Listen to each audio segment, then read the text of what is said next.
जैसे ही हड़प्पन सिविलाइजेशन का डिक्लाइनेशन हुआ, उसके बाद हमारा वैदिक पीरियड स्टार्ट होता है। जो वैदिक पीरियड स्टार्ट हुआ था वो आर्यन के आने के बाद हुआ था।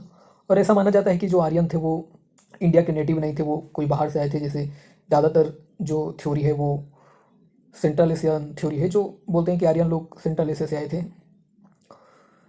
तो आर्यन का लिटरल मीनिंग होता है हाई बर्थ, या उनका माने कि एक सुपीरियर रेस। आर्यन मतलब होता है सुपीरियर रेस। आर्यन कहाँ से आए थे, क्यों आए थे, ये सब तो एक कंट्रोवर्शियल टॉपिक है। इसका कोई फुल प्रूफ आज तक कोई थ्योरी डेवलप हुआ नहीं है, पर ज़्यादातर लोग या ज़्यादातर हिस्टोरियन जो हैं वो आर्यन थ्योरी को जो मानते हैं वो मानते हैं कि आर्यन सेंट्रल एशिया से इंडिया में आए थे। आर्यन के आने के बाद उनका जो अर्ली फेज है, जैसे हड़प्पन सिविलाइजेशन डिक्लाइन हुआ, उसके बाद हमारा ऋग्वैदिक पीरियड स्टार्ट हुआ। आर्यन के आने के बाद जो पहली वेद की रचना की थी वो ऋग्वैदिक पीरियड में किया गया था। या ये समझे कि उस समय में जो दुनिया का सबसे पहला जो स्क्रिप्चर है, धर्म ग्रंथ है, वो ऋग्वेद है।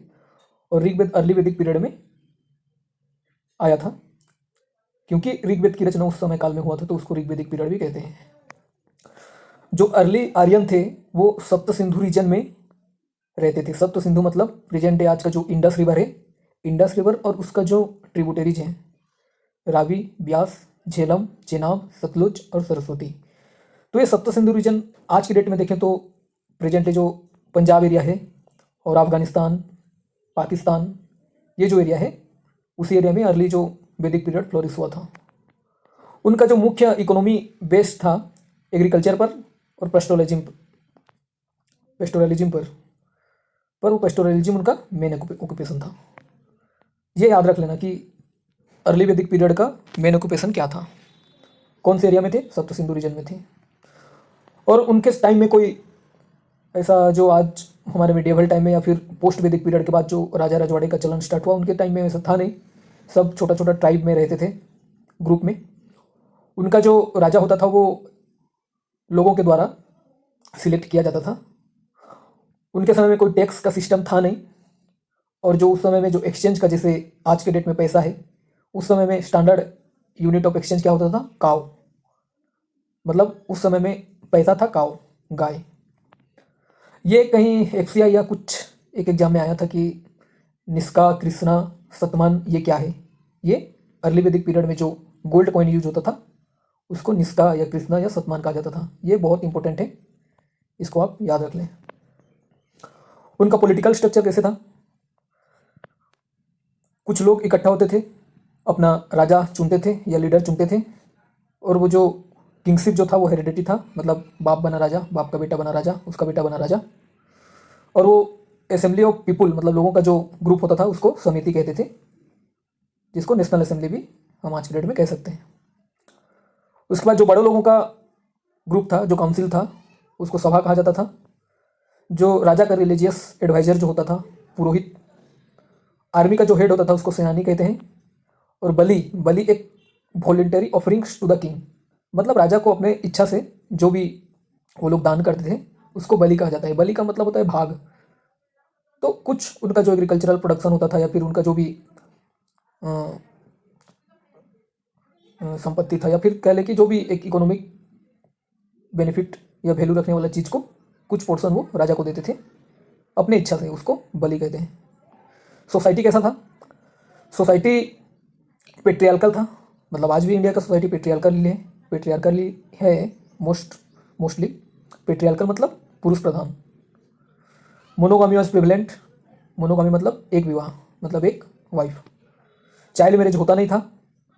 और विडो रीमैरिज का उस समय में व्यवस्था था। मतलब आप ये सोच लें कि जो आज से मतलब जो जितना भी कुप्रथा स्टार्ट हुआ था वो वैदिक पीरियड के बाद हुआ था। वैदिक पीरियड समझ लें एक प्रकार का आइडियलिस्टिक सोसाइटी था, क्योंकि वहाँ पे जो चाइल्ड मैरिज वाला था वो सिस्टम था नहीं, विडो रीमैरिज का सिस्टम था, बहुत अच्छा था।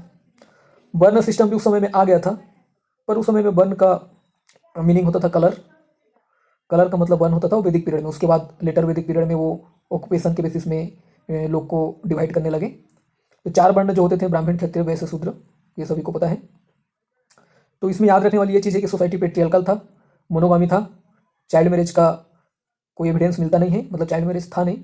और विडो रीमैरिज का सिस्टम वहाँ पे था। उसके बाद वो लोग वैदिक पीरियड के लोगों को आइडल वर्शिप, मूर्ति पूजा या मंदिर पूजा वो लोग करते नहीं थे। वो लोग क्या करते थे? नेचर का पूजा, मतलब पेड़ पौधे हो गए या फिर चंदा तारा, सूरज का पूजा, तो नेचर वर्शिप करते थे। मंदिर और मूर्ति का सिस्टम था नहीं। और वो लोग यज्ञ भी करते थे। जो सोमा है, सोम रस कहते हैं ना, सोमा, वो एक प्रकार का ड्रिंक था।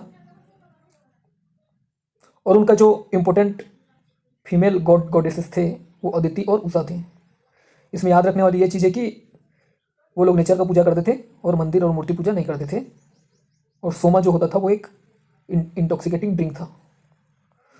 उनका इंपॉर्टेंट रिचुअल्स जो होता था उसमें एक सबसे इंपॉर्टेंट एग्जाम की दृष्टि से है अश्वमेध यज्ञ जो होता था।